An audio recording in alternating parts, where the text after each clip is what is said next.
We are the anchors of Queer News Tonight, and this evening we discuss the queer headlines. Los Angeles launches the inaugural Trans Voting Center at the Connie Norman Transgender Empowerment Center, fostering inclusivity and safety for voters. Actress Celie is ordered to pay £300,000 after losing a religious discrimination case for dismissal from The Color Purple production. Caitlyn Jenner, ex-Olympian turned Fox News commentator, ignites debate by questioning trans women's identity and advocating for sports testing. Controversy erupts at Planet Fitness over a trans woman's presence in a locker room, but Planet Fitness stands by LGBTQ+. Island City Stage, Gable Stage, and Brevo Theater received $250,000 in a grant to produce Fat Ham, a Pulitzer Prize-winning play. Good evening. Welcome to Queer News Tonight. This is the world's first and only LGBTQ+ daily evening television news, broadcasting live and available on demand. We are available on all smart televisions including Roku, Apple TV, Android TV, Amazon Fire TV, Twitch, YouTube, and Facebook. It's time to queer up for news tonight, March 19th, 2024. We are live and literally out of the closet and into the headlines. So many of your important stories we are going to share with you this evening on Queer News Tonight.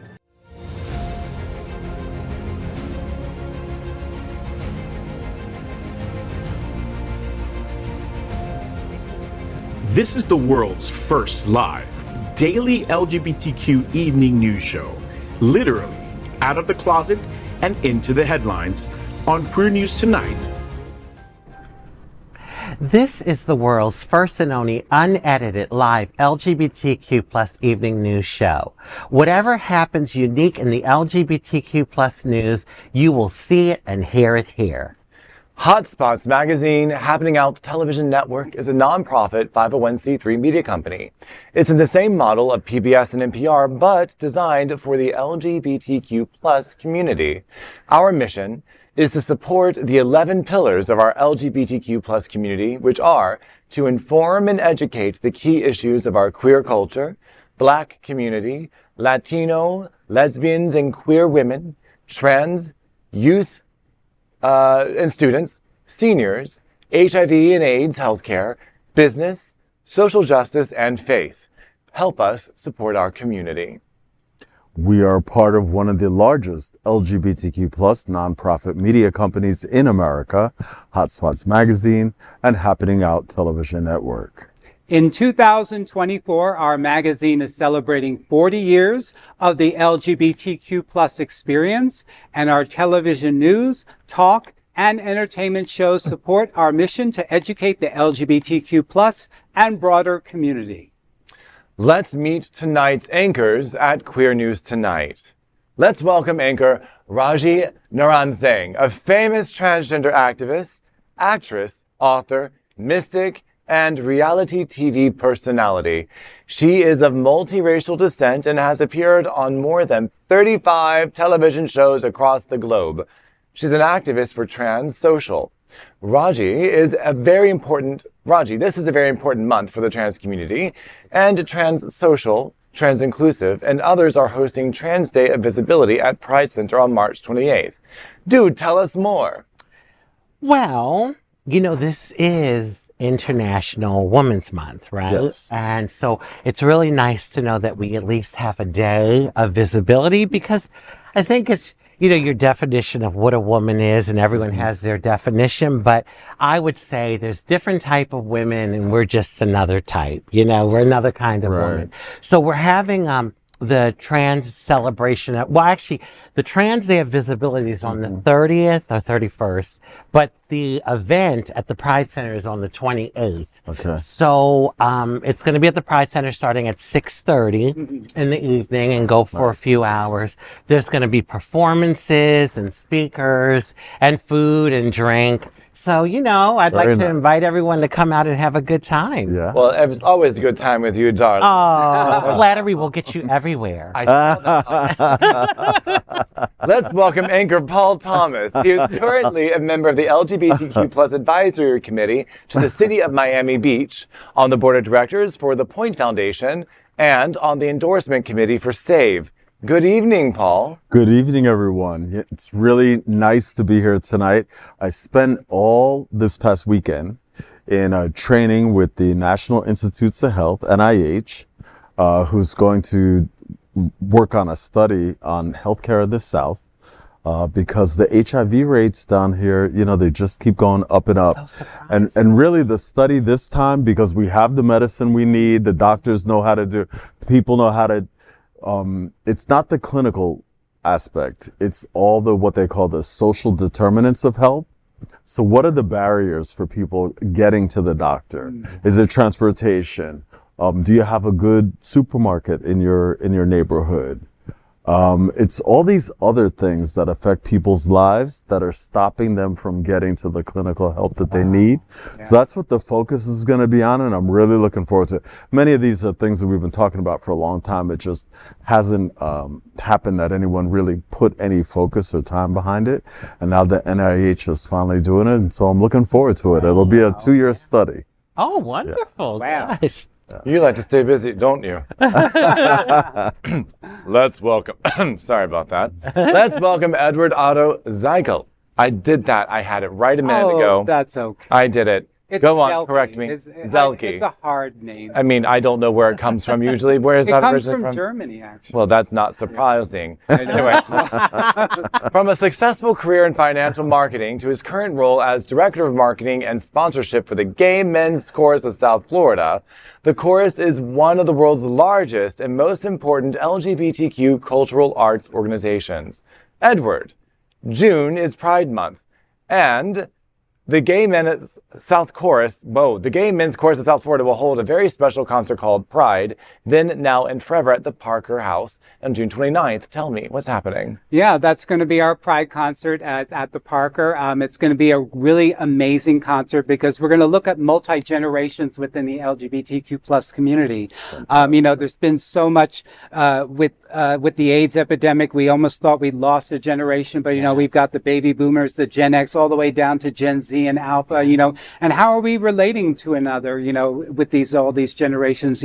We're coming up on 55 years of Stonewall Pride. So, we got a lot of people, with different types of stories. So that's what's going to involve. But also this Friday, we've got our concert, Hooray for Hollywood. We've got about 40 tickets left. So make sure that you definitely get in there to see, if you want to come and see a fantastic show. So fantastic. Oh, that's nice. That's fantastic. That's great. And of course, we have to introduce our anchor, Jacob Reide Jennings, a professional ballroom and Latin dancer turned real estate broker and philanthropist. Jacob leads the Sherlock Holmes Foundation, a nonprofit 501c3 to address the LGBTQ plus and youth housing insecurity. Jacob, you are an executive director of Sherlock Holmes, and you're hosting Sherlock Holmes Supper Club at Bona Italian Restaurant, fabulous restaurant in Wilton Manors, on April 15th. So tell us what's happening there. Well, thank you for asking. I called my friend Glenn, who owns Bona, we love you, and twisted his arm and said, please, we need you. Take us, and we're having a dinner. It's easy enough. It's going to be a Monday night, so we can have a good time. Come, have some pasta, get carb coma toast with us, and then support a good cause. All those are the first kids in my first home. We opened up, and it was the pandemic. And then 6 weeks later, well, it wasn't the pandemic. It was just January 2020. But then 6 weeks later, the pandemic hit, and they were all stuck living with me in the same roof. It was not expected and a bit intense, but we have a great story to share with you. Come and learn more April 15th at Bona Italian Restaurant. All right. Now, we are the reporters for Queer News Tonight, and this evening we begin with the queer headlines. The LGBTQ plus community in South Florida and across America is diverse. Our community across the world is vast, and here are the bullet points of the Queer News Tonight for Tuesday, March 19th, 2024. First, this evening, let's queer up trans culture. America's first trans voting center opened up in Los Angeles and may occur for presidential election.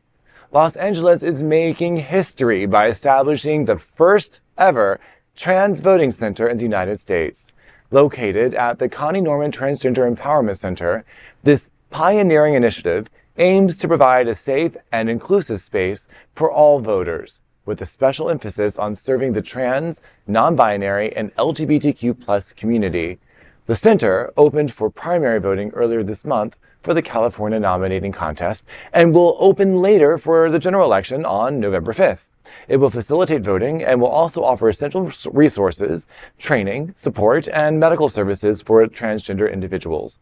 With the upcoming presidential election, it's crucial for the LGBTQ plus community to make their voices heard. Whoopi Goldberg has voiced worries about the possibility of Donald Trump winning a second term. On a recent episode of The View, Goldberg and her co-hosts discussed concerns about young voters might abstain from voting for Joe Biden or not vote at all to protest America's support of Israel in its conflict with the Palestine war. Goldberg urged voters to cast their votes regardless, emphasizing the importance of preventing Trump's re-election. Activists noted how difficult in-person voting can be for members of the trans community, with stigma and the pressure from Trump and ultra-conservative voters.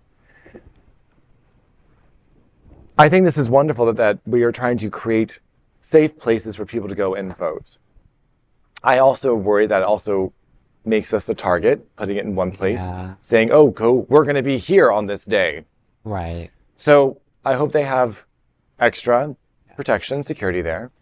And I hope that no matter how you identify, you take the time to educate yourself on the issues that are facing our country, and you vote like a citizen, not like a political, not like you have to subscribe to either political party. Don't forget, the ability to make up your own mind, whether it's for a Republican, Democrat, or independent presidential candidate, is what makes you the most patriotic. You do not have to take anyone's side if you want to make up your own mind. Yeah. Thoughts? Wow. Well, the security issue would be a concern for me too, but hopefully they have that taken care of. I know how difficult it can be as a trans person to go and vote. I have always exercised my right to vote from 18 years old when I was a feminine gay boy, very androgynous, walking into the polls to vote because I know that there was a time that many people could not vote. We didn't have the right to vote and people fought for that right. So I do realize the importance of it.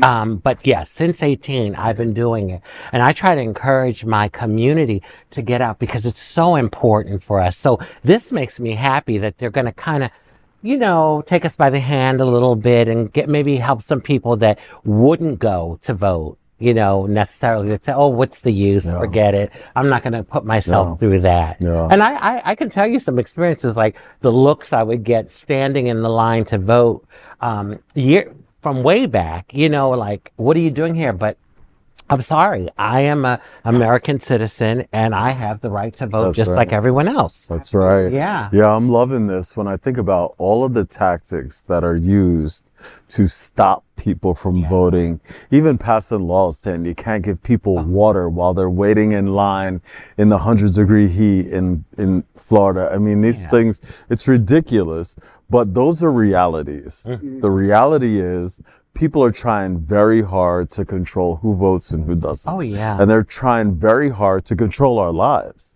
And there is no freedom when we don't get to exercise our right to vote, right?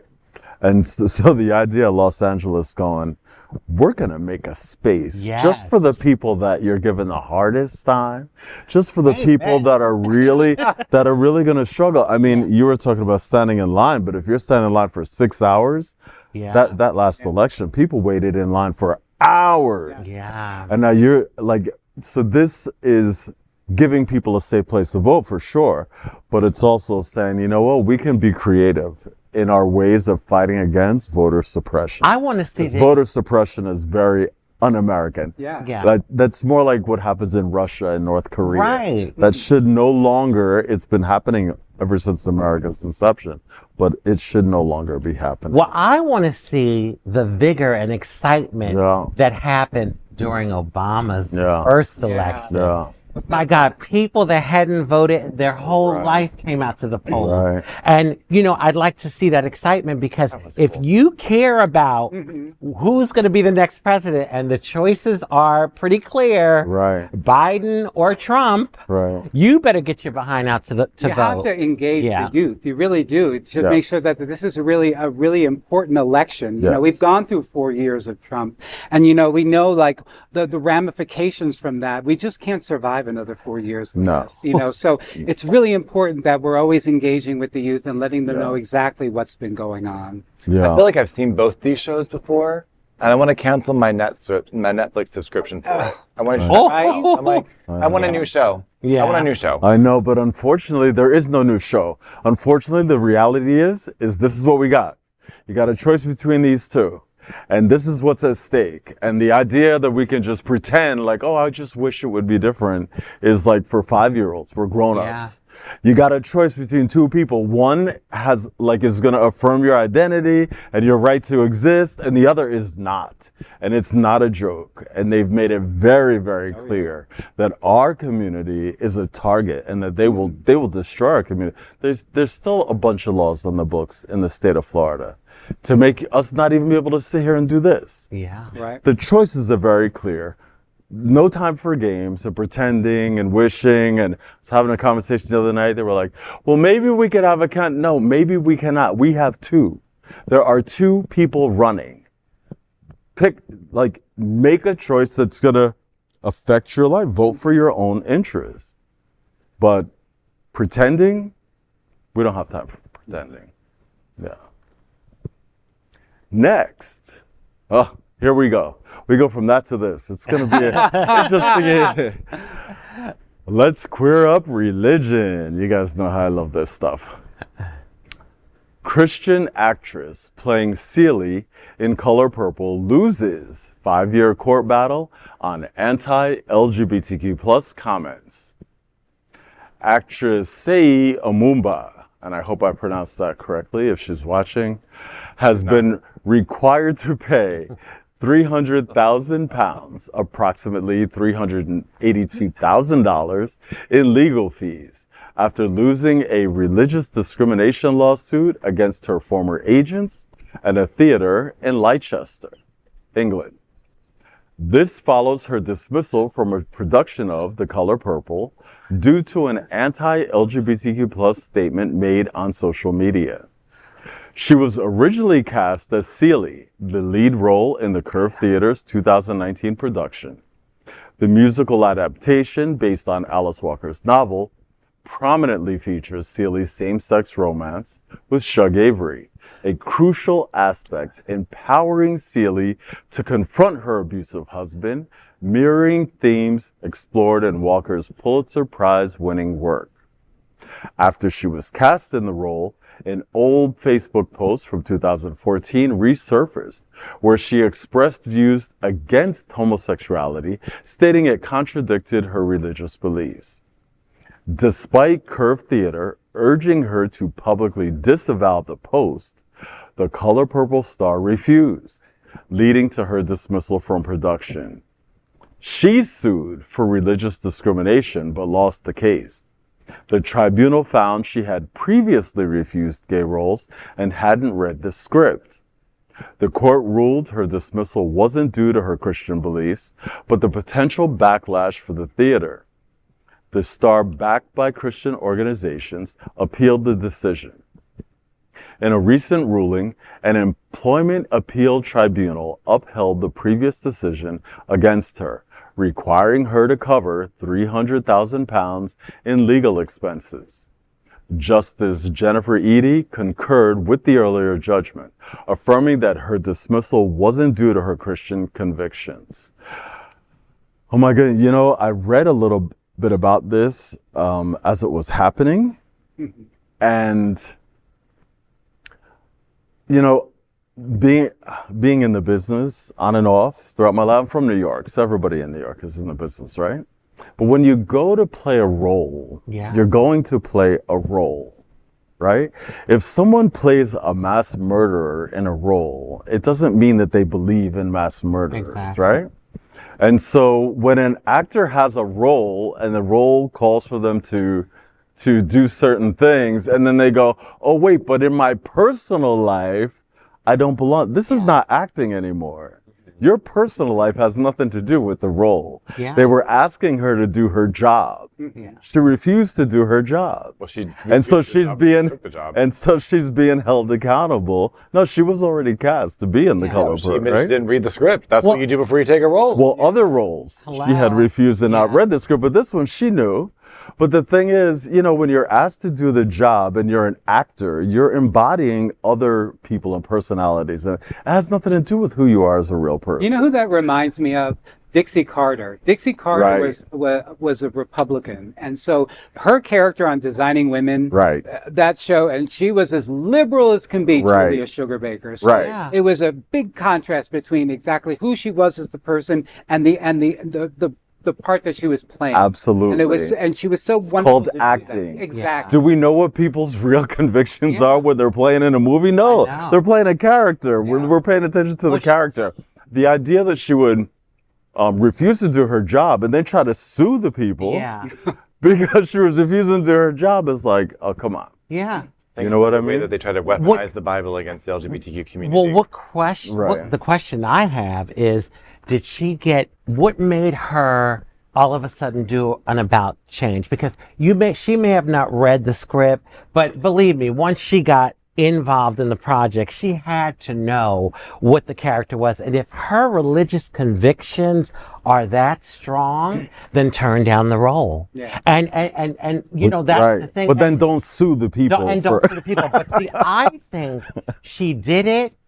And she did it thinking about the way you just said, if you're an actor, and using the example, if you're an actor, you play the role, but that doesn't necessarily represent who you are. Right. But I think she got cold feet. And she may have gotten some backlash from family and maybe some friends in her religious community. And then she wanted to backtrack. Right. That's what I believe. Sounds like Scientology. Yeah. Anyway, next, let's queer up trans rights. It's official. Caitlyn Jenner says trans women are not real women. Wait, what? Former Olympian Caitlyn Jenner, now a Fox News commentator, sparked controversy this week by asserting that trans women aren't, quote, real women, unquote, and advocating for chromosomal testing in sports. Since publicly transitioning in 2015, Jenner has faced criticism for her views on the transgender community. She supports restrictions on trans athletes in women's sports, denounces woke culture, and criticizes the radical rainbow mafia.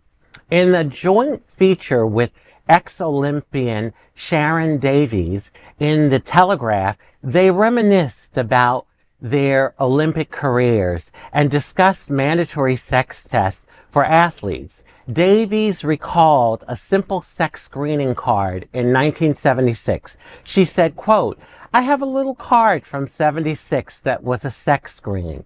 And it was so simple, just a little swab to the inside of your mouth once in a lifetime, because humans cannot change their biological sex, end quote. Jenner echoed the same sentiment, advocating for the return of sex tests in sports to preserve the integrity of women's competition. Despite her stance, Jenner did acknowledge a disagreement within the transgender community. She reflected on her own identity, recognizing her transgender status, while acknowledging her genetic makeup. Meanwhile, Jenner prepares to launch a podcast with ex-son-in-law Lamar Odom, named Keeping Up with Sports. The podcast aims to offer a unique perspective on athletics. Sugar Ray Leonard is set to be the first guest on the show. Well, this is a very, very controversial topic in our community. It really is. I know what I am. Okay. I know the lane that I am, and I will never be a cisgendered woman. I'll never be that. Right. I am a transgender woman. Right. And I know my lane. I'm not delusional. I know what I am. Right. My thing is, well, first of all, I got to say this too about Caitlyn. To me, she's a trans woman, but in her mind, she's still a white Republican man. Like the way she thinks. Right. It really, I mean, that's like how I see her a lot of times because to be a part of our community, you, I think, need to be a little more open in your mentality. And she has stuck to her conservative. Now, I'm not saying you can't be conservative, but I just think that she didn't have the struggle that a lot of us trans women had when a lot of us were rubbing two nickels together to live our truth. And maybe because of that, her not having the struggle, she isn't really able to like completely relate to the community. Now, in regards to sports, you all might be a little surprised as to what I'm going to say. You agree with her? I kind of agree with her. Now, this is the thing. We trans women, I think oftentimes we're not as strong as like men, genetic men, but we're probably a little stronger than genetic females. Like, you know, if you were going to like do an average out, the ideal thing to me would be for us to have our own leagues.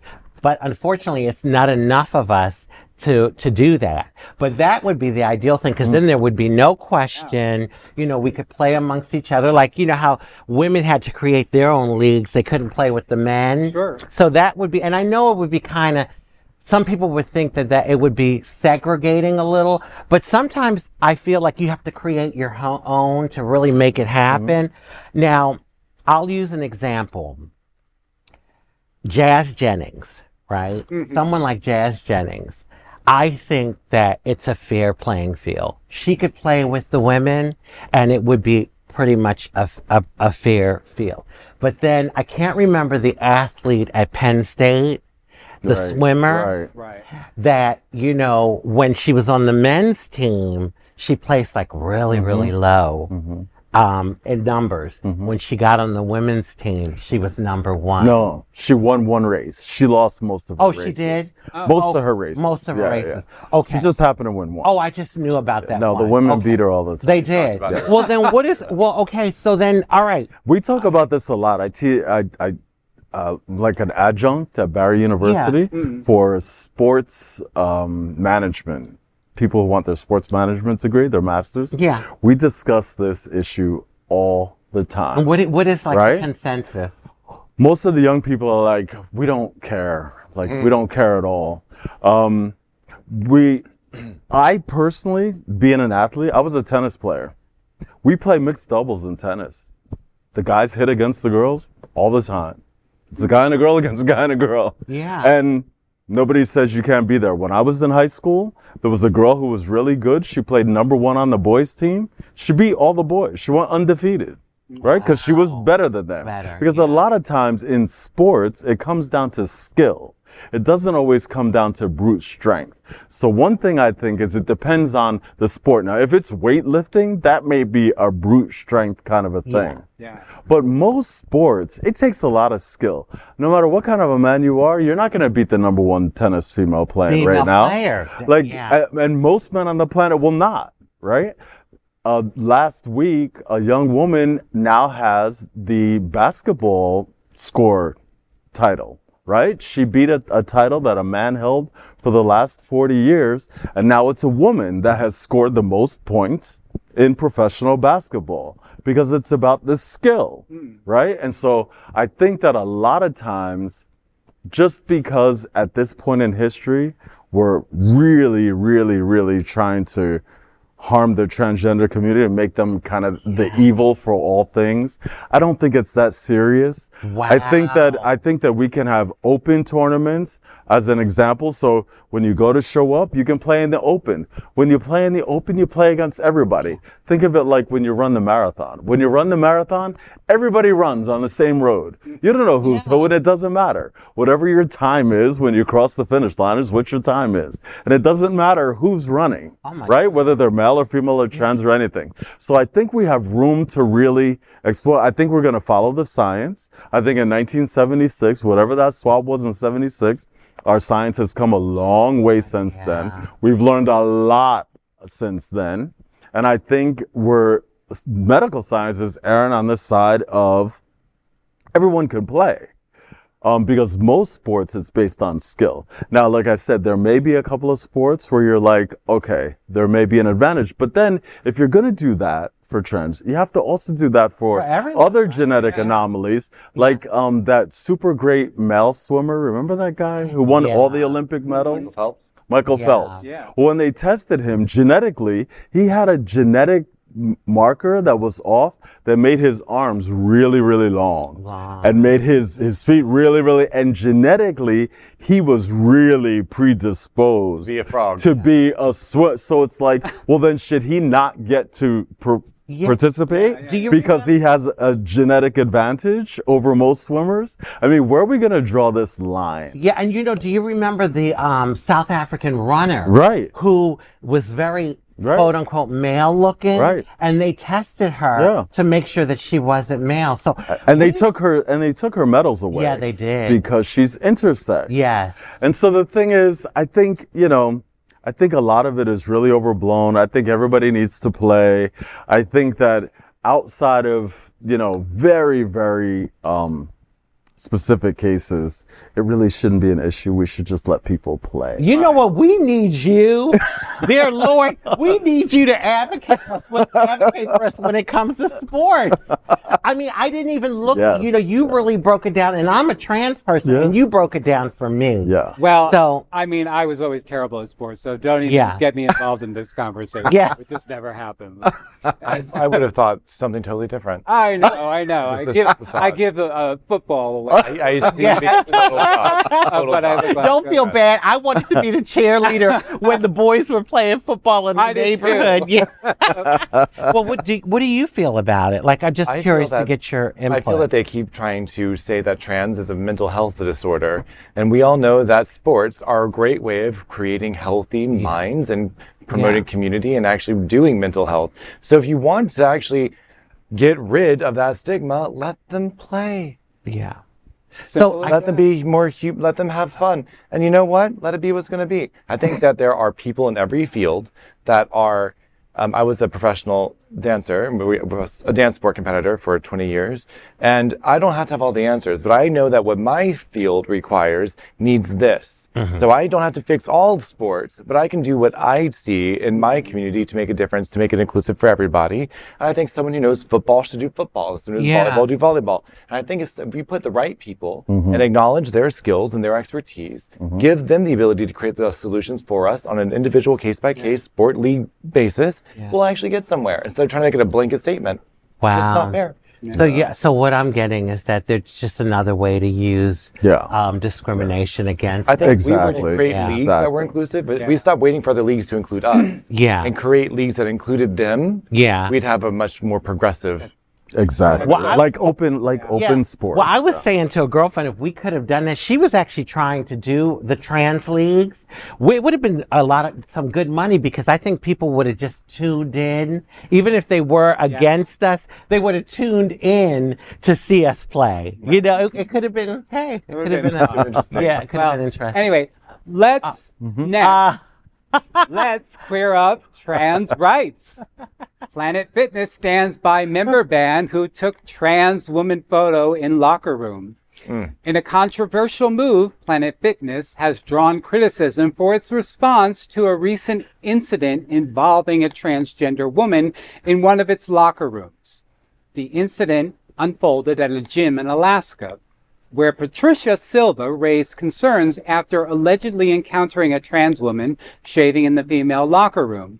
Silva reportedly took a photo of the individual and confronted them, insisting that they shouldn't be in the same changing area. In a Facebook video, Silva repeatedly misgendered the person, sparking outrage online. Planet Fitness defended its inclusive policies but revoked Silva's membership for violating locker room photo rules. Despite Silva's insistence, the gym emphasized that the discomfort of gym members isn't a valid reason to deny access. In its statement to Daily Mail, Planet Fitness said, quote, "As the home of the judgment-free zone, Planet Fitness is committed to creating an inclusive environment."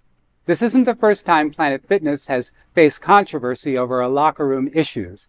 In 2019, a man threatened violence against a transgender woman in the female changing rooms of Planet Fitness in New Hampshire. Consequently, the transgender woman obtained a restraining order against him, prohibiting any contact and requiring him to stay at least 200 feet away from her at the gym premises. Good. But, it's just so ridiculous that we're still, debating this.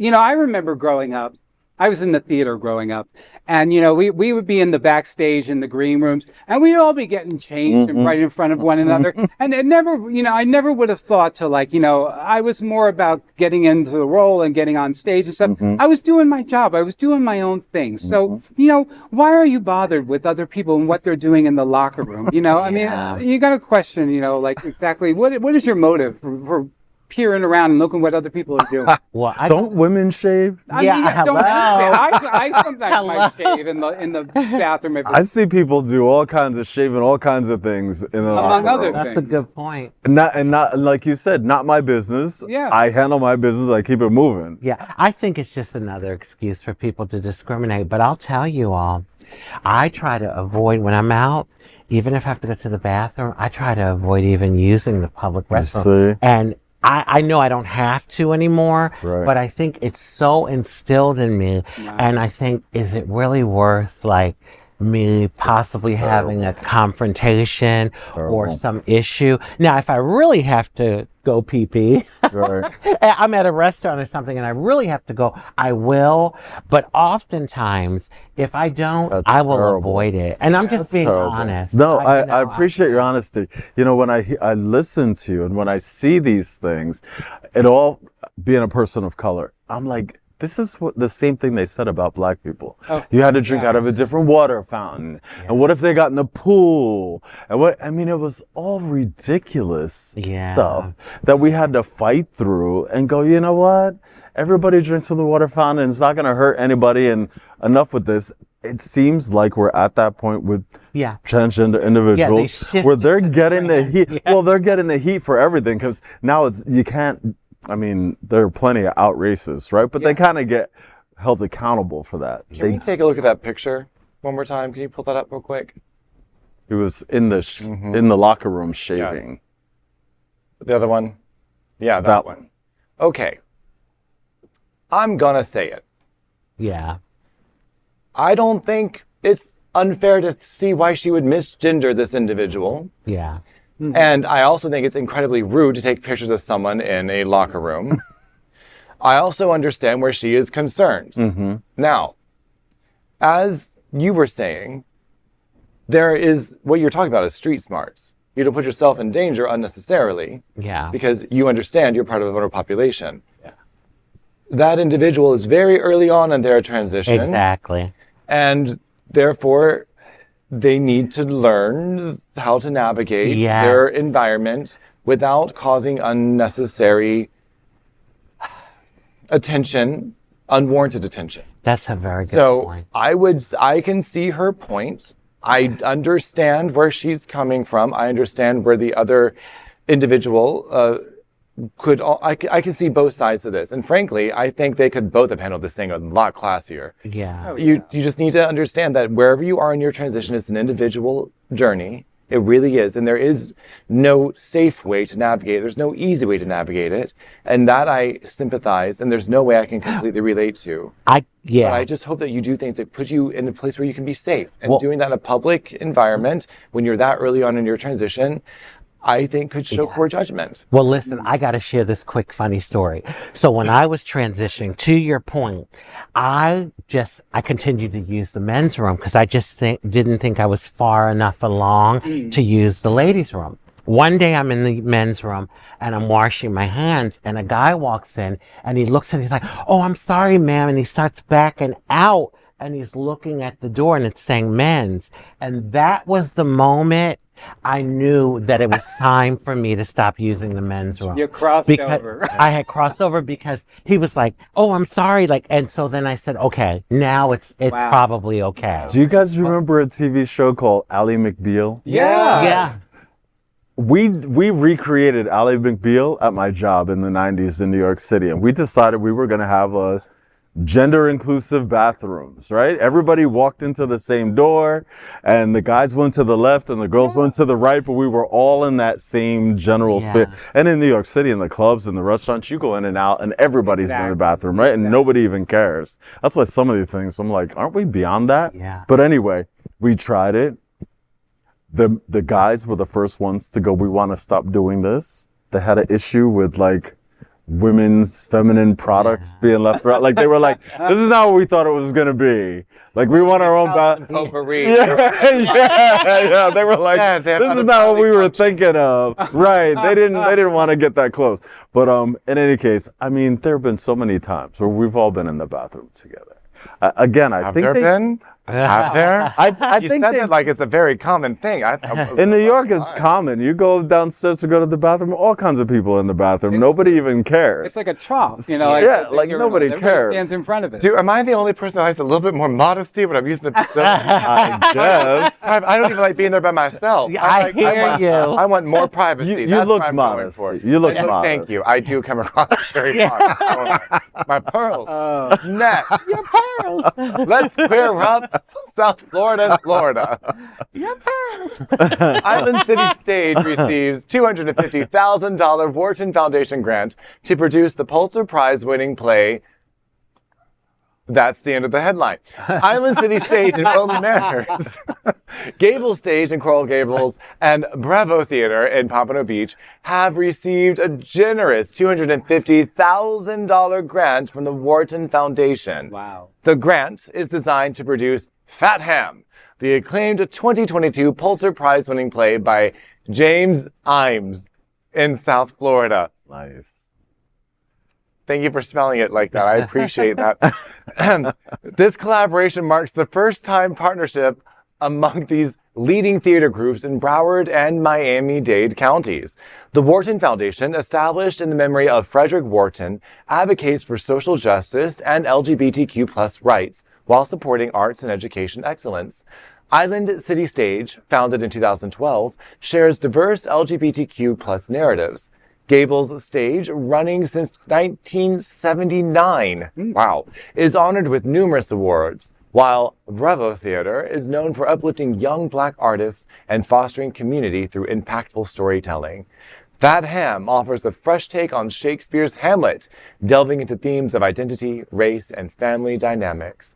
The grant aims to support the full realization of the production across 2 theaters and attract new audiences. Clifford J. Sideco, chairman of the Warten Foundation, expressed enthusiasm for funding this historic collaboration, emphasizing its potential to promote diversity, equity, and inclusion through the transformative power of live theater. Fat Ham is set to debut as the highlight of 2024-25 seasons for all 3 theater companies. Starting its inaugural run at Island City Theater Stage in 2025 May, the play will transition to Gables Stage, and further updates on casting, production, details, and a full lineup of plays, programs, and pricing for each theater's 2024-25 season will be announced in the upcoming weeks. Get more information by visiting each theater, including islandcitystage.com. Thank you for periods and punctuation. They really do go a long way. I love Fat Ham, actually. I don't know if you've read parts of it. I'm actually excited to see this being done down here in South Florida. Who says we don't have any culture? We now have it at the same culture in three theaters to support it. It's great. What do you think so far? Are you a Hamlet fan, theater? I love Hamlet. I haven't seen Fat Ham. I'm curious. I'd love to check it out. I'm glad it's here. It sounds like it's something new and different and something, to experience. What would Mean Ham be like, I wonder? Mean Ham? It's like a skinny, version. South Florida has never really had that whole theater culture, so I think it's really good. And, to support the arts is a very important thing. Absolutely. And so, period, across the board, no matter whether you're LGBTQ or not. But I'm happy that the LGBTQ theaters are getting the support to do more productions. And maybe it will have more people come out and participate in the culture of theater, and also give some local actors, LGBTQ actors, more of an opportunity. Absolutely. Yeah. That's what it's about. Absolutely. It's about, showcasing the talent here in South Florida too. It's so wonderful to see the foundations like the Warten Foundation, giving this grant money to Island City Stage, which is very well deserved.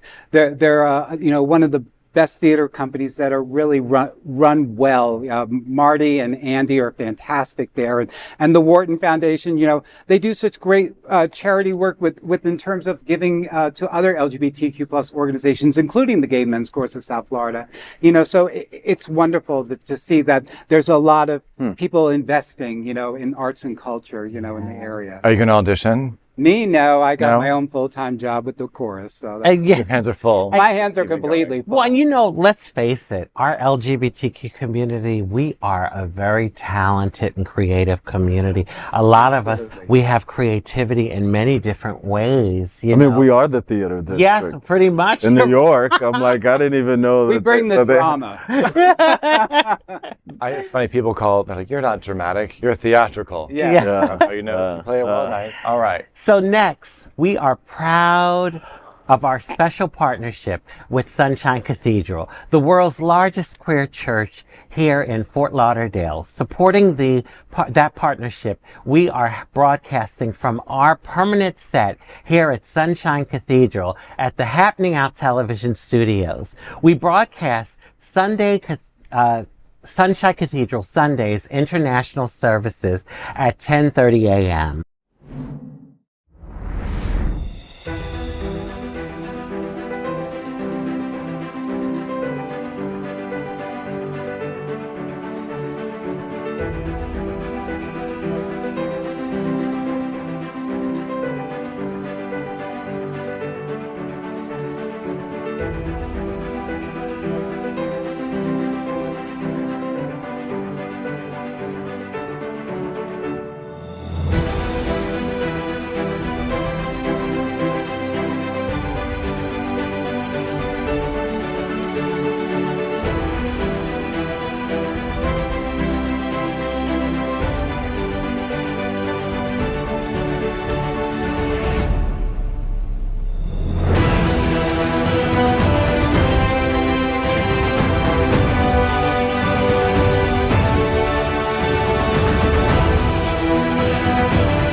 We finish tonight's queer news headlines with a segment we like to call LGBTQ plus 1 minute news.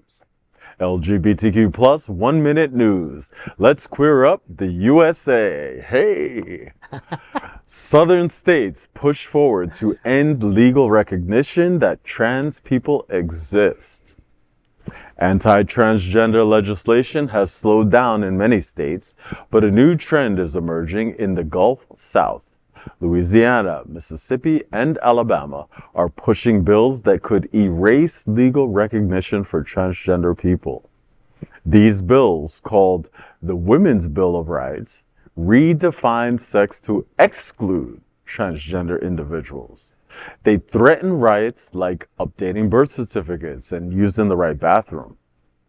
However, critics argue these bills don't protect women's rights either. They don't address issues like birth control, equal pay, or violence against women. Instead, they focus on limiting transgender rights by defining sex solely based on reproductive capabilities.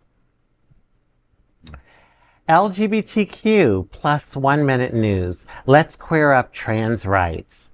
Cayne takes on transphobic laws with hilarious Diaper Dolls SNL-like commercial. Entertainment pioneer Cayne and Dana Davis combat legislative attack on the LGBTQ plus community with their new production company, Mary It's Mary Productions, embracing the term Mary that was used once as an anti-gay slur. The duo aims to reclaim it through positivity and humor in trans-centric storytelling. Their upcoming project, Diaper Dolls, is a satire on anti-trans bathroom bills, particularly targeting Florida's legislation. Diaper Dolls is coming out on March 31st, Trans Day of Visibility. It is an SNL spoof on anti-trans lives. The duo is also working on a film called Chasers. Other It's Mary productions include a reality show called Doctor's Orders, It's Sickening, and a documentary called Wilton Wins, both about LGBTQ plus life in Wilton Manors, Florida. LGBTQ plus 1 minute news. Let's queer up entertainment. Zane Phillips could play live-action Hercules. Look why. Actor Zane Phillips expressed enthusiasm about the prospect of playing Hercules in Disney's live-action remake at the 35th Annual GLAAD Media Awards. When questioned about fan speculation, Phillips responded positively, saying, I would love to do it, end quote. With Disney's recent trend of remaking animated classics, including The Lion King and Aladdin, fans are eager to see if Hercules will be next. Phillips' willingness to take on the role has sparked excitement among supporters, raising hopes for a dynamic and captivating portrayal of the iconic character. LGBTQ plus 1 minute news. Let's queer up drag culture. Drag Race and We're Here star Shangela is facing many new sexual assault allegations. Shangela, a well-known drag queen and actor from RuPaul's Drag Race and We're Here, faces multiple sexual assault allegations. Rolling Stone reports 4 individuals claim Shangela, also known as Darius Jeremy Pierce, sexually assaulted them or tried to assault them while they were intoxicated. Another alleges an attempted assault in a bathroom closet. Pierce has denied all allegations, while he is also facing a civil lawsuit for allegedly raping a production assistant on We're Here. Some of the accusations are from young queer individuals seeking support and mentorship within the drag community. Pierce's lawyer, Andrew Bretler, has dismissed the claims, saying they lack reliable evidence. LGBTQ plus 1 minute news. Let's queer up gay culture. One magical weekend at Red Party at Disney Springs World brings LGBTQ party to Walt Disney. Experience the magic of one magical weekend 2024 at Disney World Resorts.